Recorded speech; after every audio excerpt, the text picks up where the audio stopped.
How much filament do you think I went through running a print farm with over 70 3D printers? Well, December was our busiest month ever. We started the month out with 348 kilos, and then we purchased 1,288 kilos throughout the month, and we finished the month with 639 kilos. And that means that over the course of December, we used 997 kilos, or about 200 of these 5 kilogram spools.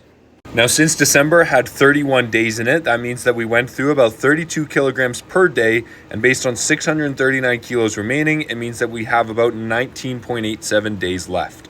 And when we add up the consumption from each month, it totals out to just over 7,300 kilos, with a pretty steady increase over the last few months of the year.